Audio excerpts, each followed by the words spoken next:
नमस्कार, मैं राणा यशवंत आपका स्वागत करता हूँ। मेडिवल इंडिया में लड़ाई का एक तरीका निकाला गया। सामने जो बड़ी फ़ौज थी, उस फ़ौज से लड़ने वाली सामने की छोटी फ़ौज थी, वो संख्या में कम सैनिकों की हुआ करती थी। लाज़मी है कि जो सेना कम सैनिकों के साथ है, वो बड़ी सेना के साथ मुकाबला नहीं कर सकती है। लेकिन जीतना है, तो जीतने के लिए एक रास्ता निकाला गया। एक फ़ोर्स रिज़र्व रखी गई। ताकि जब लड़ते-लड़ते बाकी फ़ौज थकने लगे और सामने वाली फ़ौज भी थकने लगे, तो वो फ़ौज आएगी। उसको हम कुमुक सेना कहते हैं, जिसको रिज़र्व फ़ोर्स हम कहते हैं।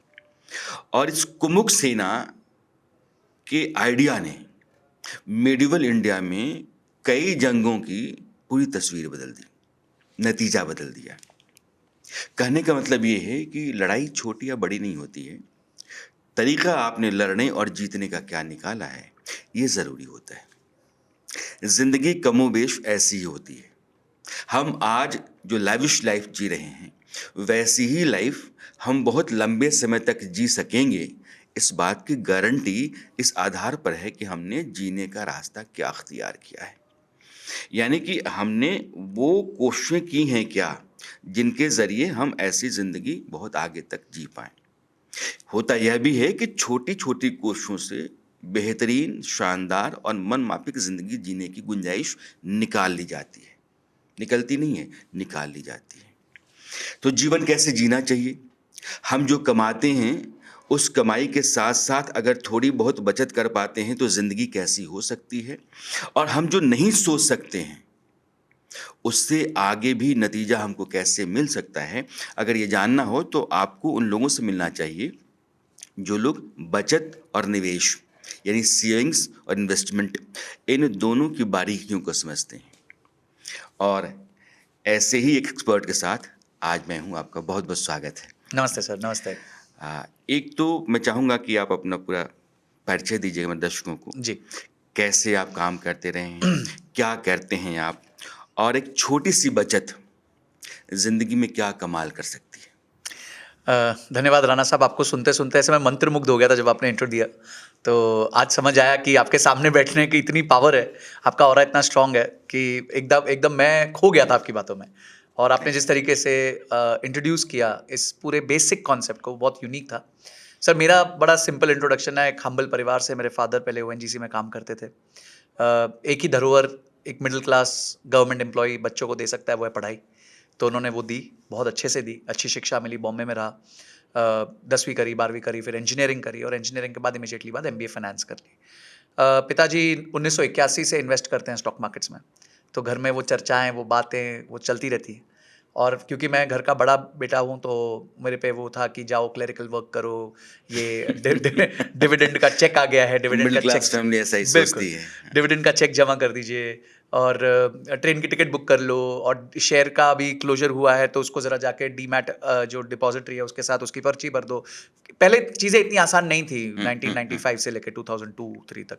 फिर धीरे-धीरे डिजिटलाइज़ेशन हुआ तो चीज़ें काफ़ी ठीक हो गई।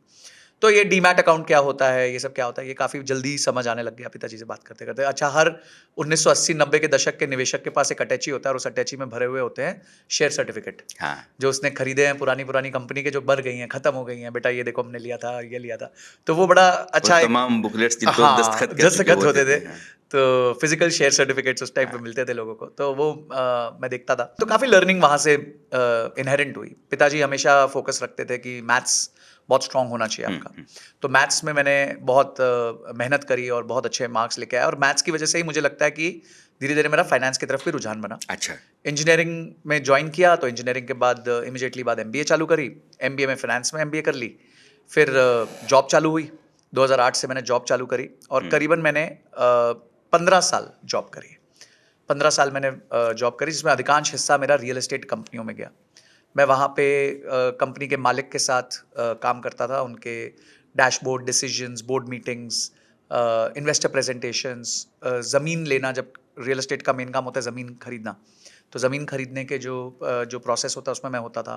फाइनेंशियल एनालिस्ट की तरह फंड रेज़ करते थे, प्रोजेक्ट को चलाते थे। तो ये सारी चीज़ें मैं मैनेजिंग डायरेक्टर या चेयरमैन के ऑफिस से देखता था। उनकी आंख और कान बन गए। उनका संजय था तो और नाम भी संजय, तो संजय भी था और संजय भी था। तो उन लोग के लिए इस तरह से काम किया, बहुत अच्छी लर्निंग्स मिली, बहुत अच्छी नॉलेज मिली उससे मेरे को। और फिर अभी 2023 में मैंने जो है वो कहते हैं ना हैंग माय बूट्स, तो वो हैंग माय बूट्स कर दिया क्योंकि मैं फाइनेंशियली इंडिपेंडेंट हो गया था। तो मैंने सोचा कि अब किसी और के लिए काम क्या करना, अपने लिए काम करते हैं। संजय कथूरिया, एक नौजवान जो आज अपना करियर शुरू करता है, या 2-4-5 साल उसके करियर के हो गए हैं, उसको आप अगर 3 टिप्स देना चाहते हैं कि आज से तुमको क्या करना चाहिए कि 20 साल बाद तुम अपने मुताबिक ज़िंदगी जी पाओगे? देखिए, पहली टिप होगी कि बजटिंग स्टार्ट करो। आज तक मैं जितने लोगों से मिला हूँ, मैं जिनके साथ पॉडकास्ट भी करता हूँ, मैं सवाल यही पूछता हूँ कि क्या बजटिंग करी? तो मेरे को जवाब मिलता है नहीं।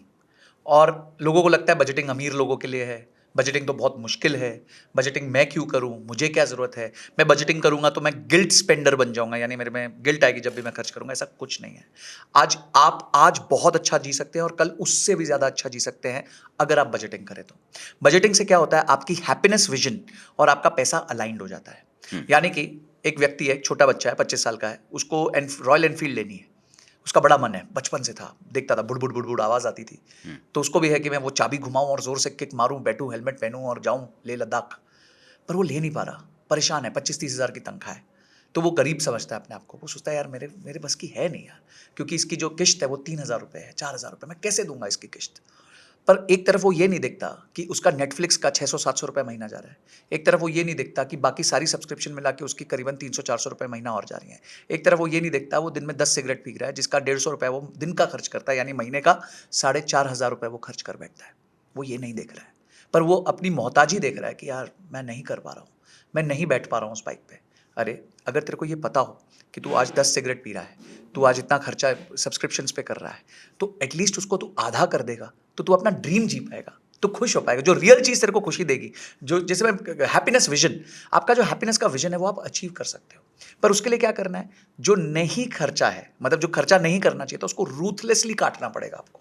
तो अगर आप उसको रूथलेसली, मर्सीलेसली नहीं काटोगे, अगर आप अपनी सिगरेट के कंजम्पशन को, वैसे ही गलत चीज़ है, पर अगर सिगरेट के कंजम्पशन को 10 की जगह 5 तो करो। अच्छा, अचानक से मन करता है, रात को 12 बजे जगे हुए हैं, चलो ज़ोमैटो कर लेते हैं, स्विगी कर लेते हैं। वो आपको 500-600 रुपए महीना, 1,000 रुपए महीना नज़र नहीं आ रहा, ये आप ही की जेब से जा रहा है भाई। तो इन सब चीज़ों पे अगर आप लगाम लगा लो, कंट्रोल कर लो, जैसे आपने कहा कि आप एक कितनी अच्छी ज़िंदगी जी सकते हो, वो निर्भर करता है कि आज आप अपने डिसीजंस क्या लेते हो। यानी बहुत ज़रूरी है कि मैं रोज़-रोज़ जो खर्च कर रहा हूँ, मैं बिल्कुल, अपना रोज़नामचा बनाऊँ। बिल्कुल, तो जब मैं पन्ने पलट-पलट के देखूँगा तो मुझे अंदाज़ा होगा कि मैंने कहाँ-कहाँ गलत खर्चे किए हैं। बिल्कुल, बिल्कुल। अब मामला आता है कि जिन गलत खर्चों को मैं काट सकता हूँ, रोक सकता हूँ, तो मेरी बचत हो जाती है। बिल्कुल बचत होगी। उस बचत को कहाँ डालें? क्या होता है कि कुछ लोग बोलते हैं सर अगर बचत करी तो क्या ज़िंदगी भर यही एसआईपी, इन्वेस्टमेंट, आगे का, आज का क्या होगा? आज के यूथ वैसे भी YOLO, you'll only live once, वो वाले कॉन्सेप्ट पे चलते हैं। तो मैं ये कहता हूँ कि आप बचत कर रहे हो, तो उस बचत का 50% आप आज कंज़म्पशन में डाल दो। आपको जो हैप्पीनेस थी, वो रखो। देखिए, अगर हम किसी को भी ये बोले कि सिर्फ निवेश करो, तो वो आज खुश नहीं हो पाएगा। तो हमें चाहिए कि वो आज भी खुश हो और वो आगे जाके भी अपने लिए एक वेल्थ बना पाए। तो आज अगर वो खुश होगा, मुझे ऐसा लगता है कि उसके वर्क एंडेवर्स बेटर हो जाते हैं, वो ज़्यादा ग्रोथ कर पाता है क्योंकि वो आज खुश है। तो अगर वो कुछ भी बचत कर रहा है, आज अगर उसने अपने पूरे बजट में से 2,000 रुपए की बचत कर ली, तो 1,000 रुपए तुम उस चीज़ पे लगाओ जिस चीज़ से तुम्हें प्रसन्नता होती है, खुशी होती है। चाहे वो बाइक थी, चाहे तुम्हारे लिए एक वेकेशन था कि मैं साल में एक बार जाके ऋषिकेश में वो बोट करके आऊँगा, वो रिवर राफ्टिंग करके आऊँगा। जो भी आपकी दिली तमन्ना थी उसको पूरा करो आप। अगर कोई लड़का 5,000 रुपए हुँ, बचा रहा है, हुँ, अगले साल 6 कर देगा, उससे अगले साल जी, 7 कर देगा, जी, अगले 5 साल में 5 को 10 भी कर सकता है। जी, जब 20 साल उसके पूरे हो जाएँगे, नहीं वो 45 साल के आसपास का हो जाएगा, 40 साल के आसपास का हो जाएगा, तो उसके पास जो एसेट होगा, वो कितना होगा? देखिए, अगर आज एक व्यक्ति 5,000 रुपए से निवेश चालू करता है और वो उसको 20 साल करते रहता है और 10-10% उसको सालाना बढ़ाता है, तो आप ये समझ लीजिए कि उसके पास 16 साल में करीबन 50 लाख रुपए हो जाएँगे और 20 साल में करीबन 1 करोड़ रुपए हो जाएँगे। अच्छा, तो इस पहले 50 लाख लाने में 16 साल लग जाएँगे।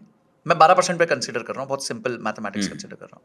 हो सकता है ज़्यादा है, हो सकता है कम है, मेरे को नहीं पता। बट मैं 12 का एक हिसाब लगा रहा हूँ। 12 तो मिलता है जनरली, हिस्टोरिकली 14-15 तक मिला है, पर मैं 12 ही अज़्यूम कर म्यूचुअल रहा हूँ। फंड में। म्यूचुअल फंड्स में, सिंपल। और उसके आराम से 20 साल की उम्र तक वो 1 करोड़ रुपए पे बैठ सकता है अगर वो सिर्फ 5,000 से स्टार्ट करे।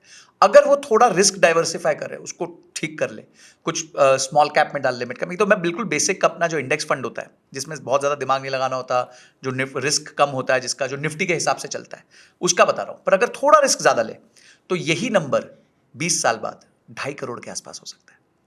यानी कि अच्छा। यस, एक व्यक्ति आज अगर 5,000 6,000 से स्टार्ट करे निवेश करना और वो बढ़ाता रहे 10-10% उसको, तो वो 20 साल में 2.5 करोड़ के आसपास का कॉर्पस ला सकता है अपने लिए। तो ये, पर इसमें क्या करना है, इसमें 20 साल का पेशेंस चाहिए। आज बैठ के ये बोलना कि मैं 20 साल निवेश करूंगा, बोलने में बहुत आसान लगता है, पर एक आधी बार जब मार्केट 10% गिरती है, 20% गिरती है, 5-5 साल मार्केट चलती नहीं है, हिलती नहीं है, तब आपका टेस्ट होता है। देखिए अभी क्या हुआ है, जितने बच्चों ने इन्वेस्ट करना चालू किया है वो चालू किया 2020 के बाद। अब 2020 के बाद इंडिया एक अनस्टॉपेबल बुल रन में रही है। आज निफ्टी जो है, मुझे पता है कि वहाँ उस टाइम 7-8 हज़ार शायद हो गया था, आज 24-25 हज़ार, 3 गुना हो गया 4 साल में। इट्स अ ब्यूटीफुल रिटर्न, बहुत अच्छा रिटर्न दिया है। और कुछ स्टॉक्स ने तो 6-6, 10-10, 20-20 गुना भी रिटर्न दे दिया है। कुछ म्यूचुअल फंड्स ने तो सालाना दुगना किया है पैसे को, कुछ ने 2-2 साल में दुगना किया है पैसे को। तो ये बुल रन सबने देखी है, जिसकी वजह से लोगों को लग रहा है कि यार ये बुली रन रहती है, ऐसे ही मजा आएगा जिंदगी में। पर मैं आपको एक सत्य बताता हूँ, मैंने सितंबर 2016 में एक 30,000 रुपए की एसआईपी चालू की थी। 30,000 रुपए की, 2016 में। 2016 में। आज हम सितंबर 2024 में बैठे हैं, ठीक 8 साल हो गए, 96 महीने हो गए। 30,000 रुपए डलते गए, डलते गए, डलते गए, डलते गए। फरवरी 2020 को मेरा गेन था 0%, यानी कि अच्छा। 3.5 साल निकल गए, कुछ नहीं मिला। 0%। जितना डाला था उसका जो रुपी एवरेज हुआ वही एनएवी चल रहा था। मतलब 3.5 साल पैसा डाल दिया, अब दिमाग खराब हो रहा है कि भाई क्यों क्यों। पर अगर इस टाइम पे आपको कन्विक्शन है, नॉलेज है कि आगे जाके ये बहुत अच्छा हो सकता है, तो आप रुक जाओगे। अब सर मुद्दा वहां खत्म नहीं हुआ, फिर आया मार्च 2020, जब मार्केट ऐसे परपेंडिकुलर नीचे गिर गई। तब जब वो गिरी मार्केट नीचे, तो 25% मेरा वही म्यूचुअल फंड डाउन हो गया। और उसी टाइम लोग अपना पैसा निकाल लेते हैं, उसी टाइम डर के मारे, अरे निकाल ले, पता नहीं कल को क्या होगा, जिंदगी दुनिया बचेगी कि नहीं बचेगी। मैंने पैसा नहीं निकाला सर। वो फंड में आज मेरे कुल मिला के 28 लाख रुपए लगे, जब से 96 महीने हो गए, 30,000 रुपए डाल रहा हूं। आज उस फंड की वैल्यू 82 लाख रुपए है। ये जो पूरा पैसा बना है -25 से 3 3 गुना हो टाइम्स गया। हुआ है, वो सिर्फ पिछले 4 साल में हुआ है। और वो इसलिए हुआ है क्योंकि मैंने अपनी क्योंकि एसआईपी पेशेंस दिखाया आपने। पेशेंस दिखाई। आज 96 मंथ से मैं उसमें पैसा डाल रहा हूँ। यानी कि छोटी-छोटी बचत आप करते जाएँ, इस बात का भरोसा रखें कि समय खराब है तो आपको तुरंत इम्पेशेंट होके पैसा नहीं निकालना है, वक़्त आगे आएगा।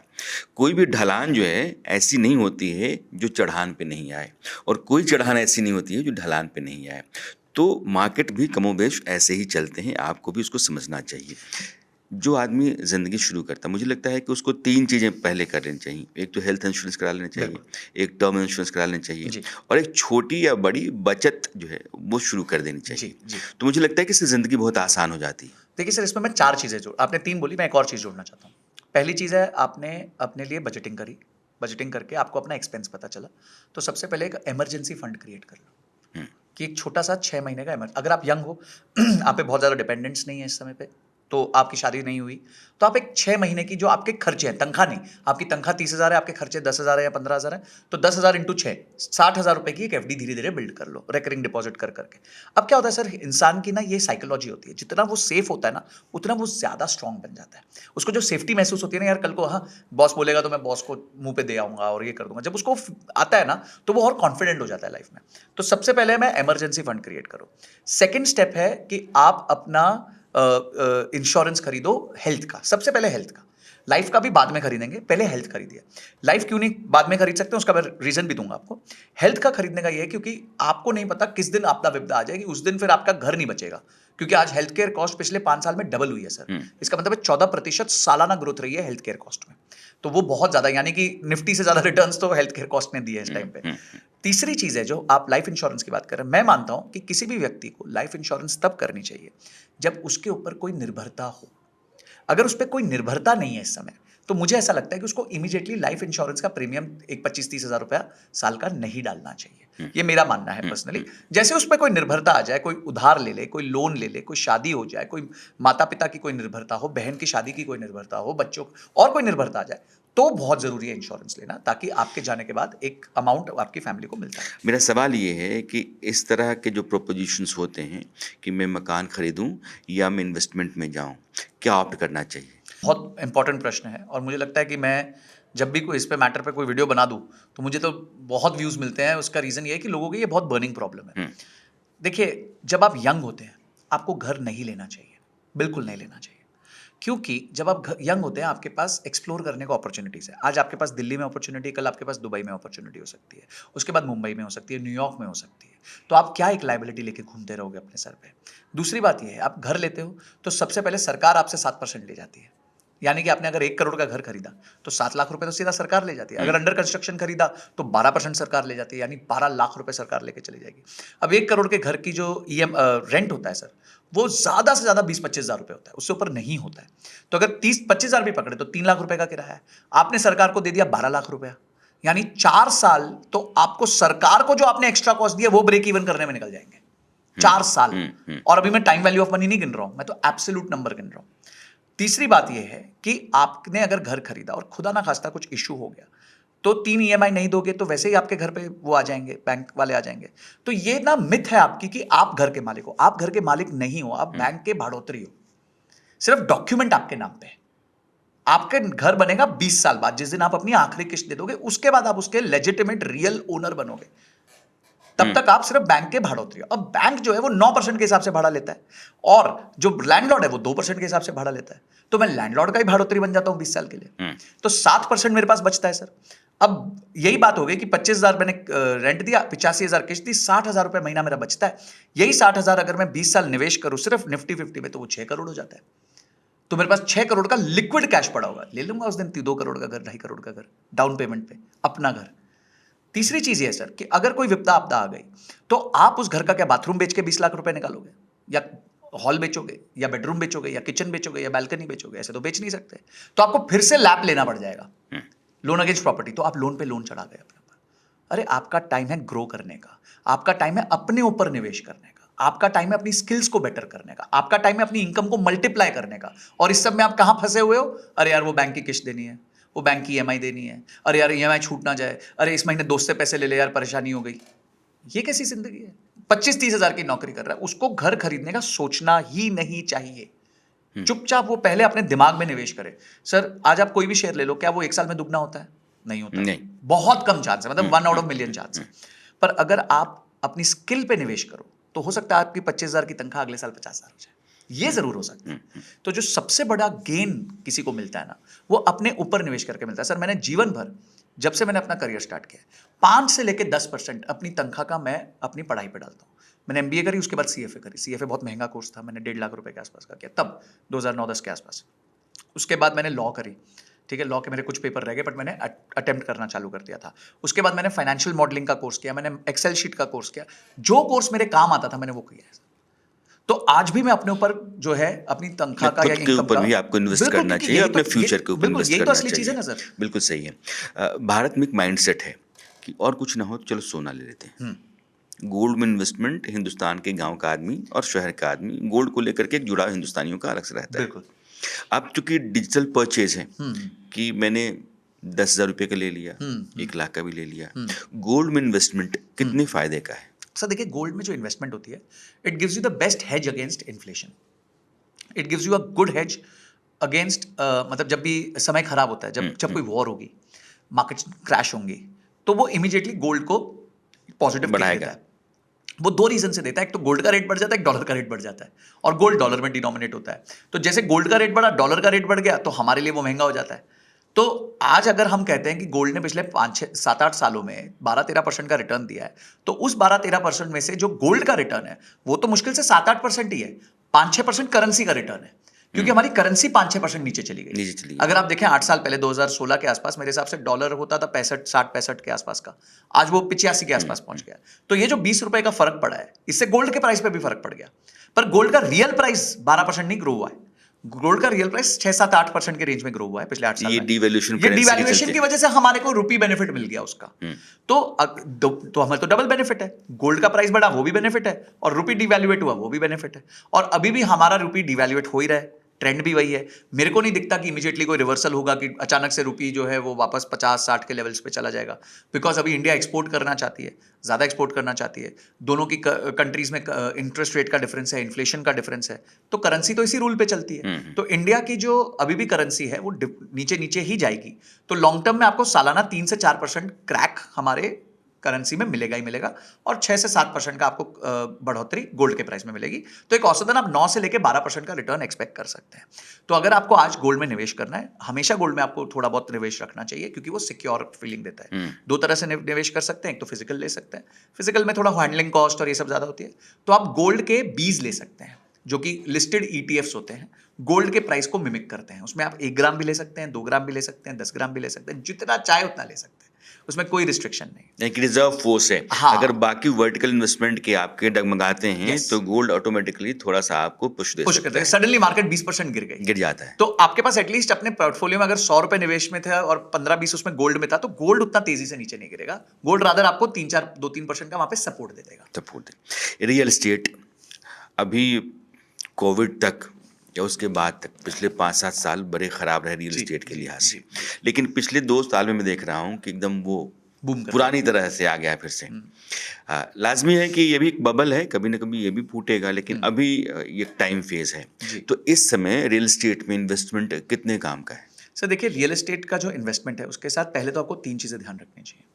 पहली चीज है, जो पैसा आप रियल एस्टेट में डाल रहे हो वो आपका डेट फ्री होना चाहिए, आपका खुद का कैपिटल होना चाहिए। अच्छा। क्योंकि क्या है कि एसेट है ना, मैं हमेशा कहता हूँ एसेट फिक्टिशियस होते हैं, लायबिलिटीज रियल होती है। अब आपने घर ले लिया, गुड।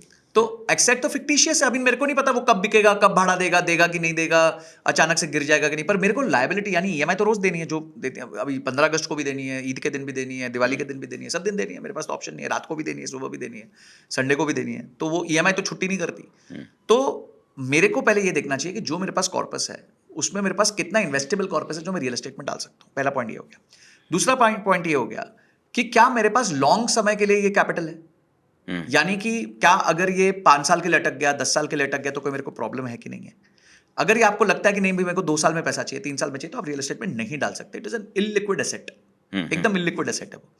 अगर आपका नसीब अच्छा निकला तो घर बिक जाएगा या प्लॉट बिक जाएगा, पर अगर नहीं निकला तो हमने देखा 10-10 साल, मैंने एक प्लॉट लिया था, वो बिकने को 9 साल लगे वापस, तो हो जाता है। अभी क्या बुल रन है तो आपको सब अच्छा दिख रहा है, जिस यानी दिन कि पैसा आपके पास हो और हाँ, पेशेंस आपके पास हो बिल्कुल, तो आप आपको ये कर फायदे सकते हो। का और तीसरा मुझे ऐसा लगता है कि किसी तरह के आपके पास इंफॉर्मेशन आर्बिट्राज होनी चाहिए, कि कोई आपको पता हो कि यार यहाँ से कोई रोड कटने वाली है, कोई हाईवे कटने वाला है, कोई ऐसी जगह आने वाली है, कोई डेवलपमेंट यहाँ पे हो सकता है जो आपको आगे जाके उसका एक एसिमेट्रिक बेनिफिट दे, जो यानी आप 100 रुपए में चीज खरीदो, वो कल को जाके 1000 रुपए हो जाए 5 से 6 साल के अंदर या 10 साल के अंदर। तो वो उस तरीके का आपके पास अगर इंफॉर्मेशन आर्बिट्राज है, आपके पास कैपिटल है और आपके पास समय है, पेशेंस है वेट करने का, तो आप डेफिनेटली रियल एस्टेट में इन्वेस्ट करो, कोई प्रॉब्लम नहीं है।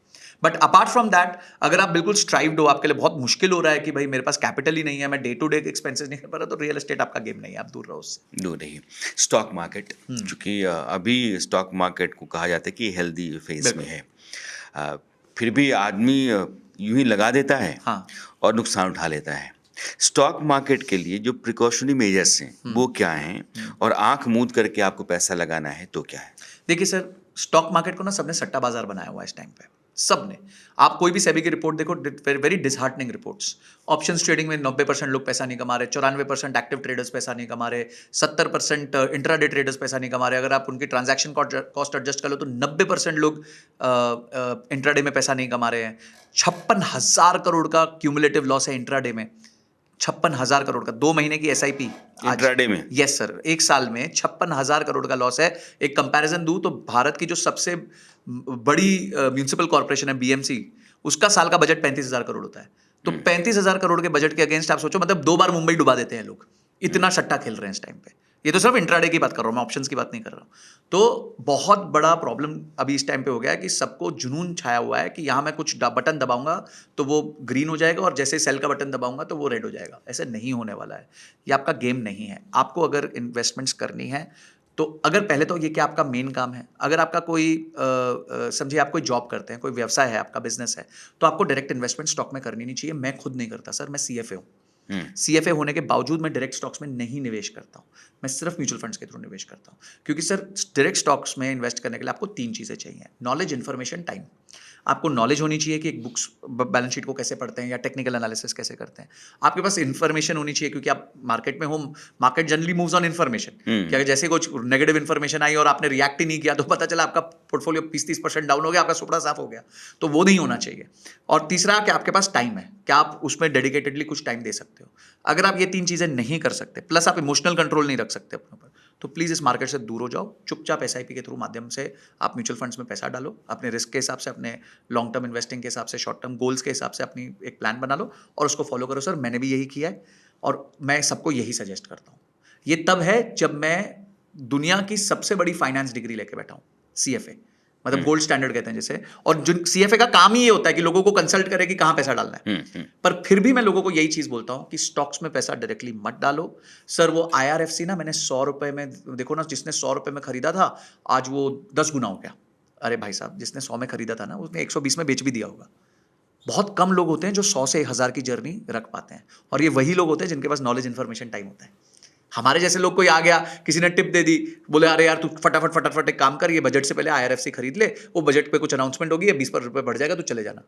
तो हम तो ऐसे खेल रहे हैं, तो हमने ही बनाया हुआ इसको सट्टा बाजार, और फिर बाद में हम ही गाली देते हैं यार ये तो सट्टा बाजार है। अरे आप अगर इसको सट्टे बाजार की तरह खेलोगे तो ये सट्टे बाजार की तरह बिहेव करेगी। आप इसको लॉन्ग टर्म वेल्थ क्रिएशन का टूल बना के खेलोगे तो मेरे को फाइनेंशियल फ्रीडम मिली है स्टॉक मार्केट की वजह से। अभी ये जो मौजूदा सरकार है, इसने अपने दौर में स्टार्टअप्स के लिए बहुत सारी पॉलिसीज़ बनाई, एक प्लेटफॉर्म दिया कि आप आइए, आइडिया लेकर के आइए और हम आपको सपोर्ट करते हैं। स्टार्टअप के ज़रिए ना सिर्फ अपना रोज़गार कीजिए बल्कि कई लोगों को रोज़गार भी दीजिए। जो नौजवान हैं, स्टार्टअप के बारे में अगर आपको जानकारी हो तो स्टार्टअप के लिए इनिशियली क्या करना चाहिए, कैसे मूव ऑन करना चाहिए, स्टार्टअप्स का प्रॉस्पेक्ट इंडिया में क्या है, और अभी अगर किसी नौजवान को एडवाइस करना हो तो स्टार्टअप के लिहाज से क्या करेंगे? देखिए सर, कोई भी नौजवान आज स्टार्टअप अगर करना चाहता है तो मेरा मानना ये होगा कि पहले वो किसी स्टार्टअप में काम कर ले। बिकॉज सर जो एंटरप्रेन्योर है ना, उसकी जर्नी बहुत बहुत डिफिकल्ट है। It is the most difficult journey anybody can live. तो आप क्या उस जर्नी के लिए तैयार हो? पहले आप उस इकोसिस्टम में काम तो करके दिखा दो। जो एक स्टार्टअप का इकोसिस्टम होता है जहाँ पे तेजी से काम हो रहा होता है, 16-16 घंटे काम करना पड़ता है, क्लैरिटी नहीं होती, कभी कभी ओनर को भी, फाउंडर को भी क्लैरिटी नहीं होती। क्या आप उस परिस्थिति में काम करने को तैयार हो? पहले आप काम करके दिखा दो उसमें 6 महीने, 12 महीने, 18 महीने। तनख्वाह कम होगी, मार्केट में अगर आपको तनख्वाह 50,000 मिल रही है, हो सकता है वहाँ 35,000 मिले। क्या आप में इतना दम है कि 15,000 का महीने का लॉस लेके दिखाओ पहले? क्योंकि उसके बाद जिस दिन आप एंटरप्रेन्योर बन गए उसके बाद तो आपको तनख्वाह नहीं मिलने वाली, कोई तनख्वाह नहीं मिलेगी। कब तक नहीं मिलेगी ये भी आप नहीं जानते, हो सकता है 1 साल ना मिले, 2 साल ना मिले, 3 साल ना मिले, 4 साल ना मिले।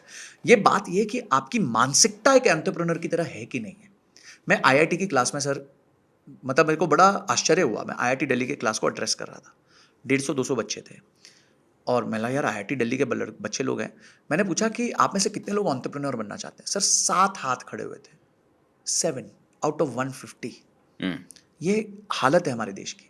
लोगों को आज भी निर्भरता है कि हमारे को जॉब मिल जाए। मैं इसको गलत नहीं कहता, पर जो हम बात कर रहे हैं ना, लोगों को पहले ये वातावरण से, एनवायरनमेंट से पहले वो इकोसिस्टम डेवलप नहीं इकोसिस्टम हुआ। को जाके समझो। सर हम गाड़ी चलाना सीखते हैं तो पहले हम लर्नर्स लाइसेंस पे, वो किसी के साथ सपोर्ट में गाड़ी सीखते हैं। वो गाड़ी बड़ी खच्चड़ सी होती है, पुरानी सी होती है, क्योंकि हम पहले समझना चाहते हैं ना कि ड्राइविंग है क्या। मेरे पास चाहे मर्सिडीज है, पर पहले मैं सीखूंगा उसी पे। तो आप पहले जाके सीखो तो सही कि किसी और के स्टार्टअप में मेहनत करना क्या होता है, रात रात भर काम क्या करना होता है, जबकि आपको तनख्वाह ही मिलने वाली है।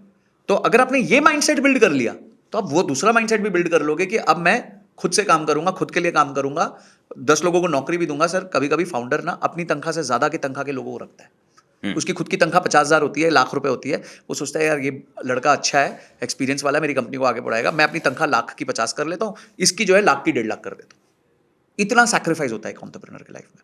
तो क्या आप उस जर्नी के लिए तैयार हो? तो पहले तैयारी करो। फिर 4 साल 3 साल को तो रिजल्ट आप एक्सपेक्ट कर ही नहीं सकते। मिल गया तो भगवान की कृपा, नहीं मिला तो लगे रहो, नहीं तो आप हार नहीं सकते। तो ये पहले अपने अंदर बिल्ड करो। और ये कैसे बिल्ड होगा? पहले जाके उस इकोसिस्टम में काम कर लो। अगर आपने 12 महीने उस इकोसिस्टम में ठीक से निकाल लिए तो then you are fit, then you start. फिर बहुत बढ़िया, बहुत अच्छी बात है, आप करो, बहुत अच्छे रिवॉर्ड्स मिलते हैं, एसिमेट्रिक रिवॉर्ड्स मिलते हैं। कभी कभी आप सुपर बिलियनर भी बन सकते हो, नहीं तो कहीं नहीं पहुंचे और कल को आपका स्टार्टअप फेल भी हो गया तो दुनिया आपको ढूंढेगी एज एन एम्प्लॉय कि यार फेल्ड एंटरप्रेन्योर जो होता है ना, वो फेवरेट एम्प्लॉय बन जाता है, क्योंकि उसमें एंटरप्रेन्योरशिप की स्पिरिट तो आ गई ना। ठीक है, कुछ गलती हो गई होगी, कोई फाइनेंस नहीं आता होगा, मार्केटिंग नहीं आती होगी, ऑपरेशंस नहीं आते होंगे, इसलिए फेल हो गया होगा, पर स्पिरिट तो आई बंदे में। तो ऐसे बंदे को लोग नौकरी पे फटाक से रख लेते हैं, बोले आओ आओ यार जल्दी आओ। मैं गांव से हूँ। जी। तो मैंने गांव में देखा है हाँ कि बदलाव हुए हैं। लेकिन तब क्या था, ये मैं 1990 के आसपास की बात आपको बता रहा हूँ कि जितने भी हमारे दुकानदार होते थे बाजार पे, या सब्जी बेचने वाले लोग होते हैं, या छोटा छोटा रोजगार करने वाले लोग होते हैं, तो उसमें पियरलेस वाले, हुँ। जेवीजी वाले, सहारा वाले आते थे। हुँ, 5 रुपये 10 रुपये उनसे रोज लेते थे, लिखते रहते हुँ, थे। यानी कि वो 150 200 300 रुपये महीने के दे रहे हैं और एक ईएमआई जा रही है। हालांकि उनका डूब गया। हाँ, एलआईसी के भी एजेंट्स बहुत सारे घुमा करते थे। जी। तो एलआईसी के एजेंट्स भी सही करते थे कि एक साथ 300 रुपये का प्रीमियम नहीं दे सकते हो, तो तो 10 10 दिन-दिन रुपये का दे रोज दो, देते हाँ। रहो, 10 10 रुपये रोज लेते थे। यानी कि मेरे गांव में यह जो छोटी छोटी बचत है वो आज भी है। हुँ, हुँ, तो कोई दुकानदार सब्जी वाला है या पान बेचने वाला है, वो 200 रुपये रोज के बचा सकता है। वो क्या करता है, जाकर के अपने गल्ला में डालता है या घर में जाके पेटी में बंद कर देता है। हुँ, आज भी कमोबेश वैसा ही है। हुँ।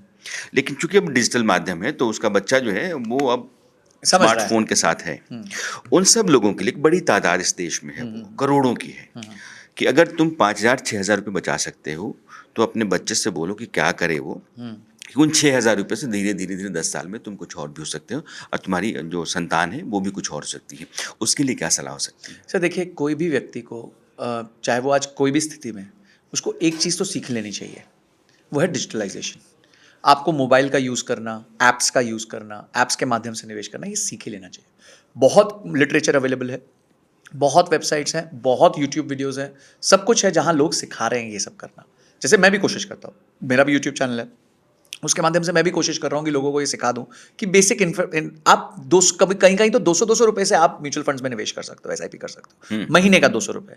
अगर आप ईटीएफ्स को समझ जाओ, बहुत ज़्यादा मुश्किल नहीं है, तो ईटीएफ में तो 30-30 रुपए के ईटीएफ से आप निवेश कर सकते हो। तो 30 रुपए में आप देश की सारी बड़ी कंपनियों के हिस्सेदार बन सकते हो। आपने 30 रुपए डाले, कोई एक ईटीएफ है, समझिए कोई मिड कैप का ईटीएफ है, उसमें आपके पास एपीएल अपोलो की भी कंपनी आ रही है, उसमें उस पे ताज होटल्स भी आ रहा है, उसमें आपका कोई बंधन बैंक भी आ रहा है। तो ये सारी कंपनियों के आप छोटे छोटे हिस्सेदार बन जाओगे। शुरुआत ऐसे ही होती है सर, 30 रुपए से होगी, 100 रुपए से होगी, 200 रुपए से होगी, 500 रुपए से होगी।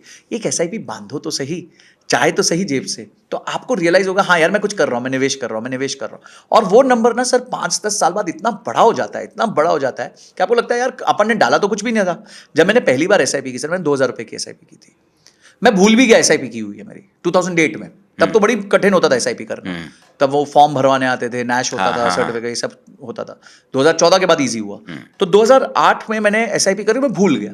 अब क्यों भूल गया? क्योंकि नजर के सामने नहीं रहता, तो कोई ऐप ही नहीं होती थी। और 2013 तक वो फिजिकल अकाउंट सर्टिफिकेट भेजते थे, अकाउंट स्टेटमेंट भेजते थे। तो एक दिन अचानक से मैंने 2013 में एक अकाउंट स्टेटमेंट रखा हुआ था मेरा, वो रिलायंस का म्यूचुअल फंड था, तो मैंने खोल के देखा, सर मेरे 1,20,000 निवेश हुए थे और वो 2.5 लाख से ऊपर हो चुके थे 5 साल के अंदर। मतलब यार ये बड़ा अच्छा सिस्टम है ना, अपन ने दिमाग लगाया, वो पैसा कट रहा है मुझे पता भी नहीं चला, मतलब तनख्वाह हाँ में हाँ, ठीक इतना है, छोटा 2,000 अमाउंट है। रुपये छोटे अमाउंट। और आज वो 2.5 लाख रुपए बन गया। आज मुझे 2.5 लाख एक मुश्त चाहिए तो मेरे हाथ में आ गए 2.5 लाख रुपए, छोटा 2,000 रुपए महीने की किस्त ईएमआई से, सॉरी एसआईपी से। तो पॉइंट यही है कि कोई भी व्यक्ति आज अगर कितना भी गरीब क्यों ना हो, कहीं भी छोटे गांव में क्यों ना रहता हो, उसको डिजिटलाइजेशन को अपनाना पड़ेगा। और मैं इस भारत को मैं सलाम करता हूँ कि भाई क्या जज्बा है कि आज गांव गांव गली गली छोटा व्यापारी, कोई पूड़ी बेच रहा है, छोले डिजिटल बेच रहा है, ट्रांजैक्शन चाय चल रहा बेच है। रहा है, और वो भारत पे, फोन पे, ये है ये हिंदुस्तान। पेटीएम, भीम, क्या हर चीज इस हिंद मजा आ जाता है देख के। हिंदुस्तान बदला है। हाँ, इसमें कोई दो राय नहीं संजय। छोटी छोटी लड़ाइयाँ जो होती हैं ना, वो बड़े साम्राज्य की नींव रखती हैं। छोटे छोटे निवेश जो होते हैं, वो आपके लिए बेहतरीन ज़िंदगी देने की बुनियाद होते हैं।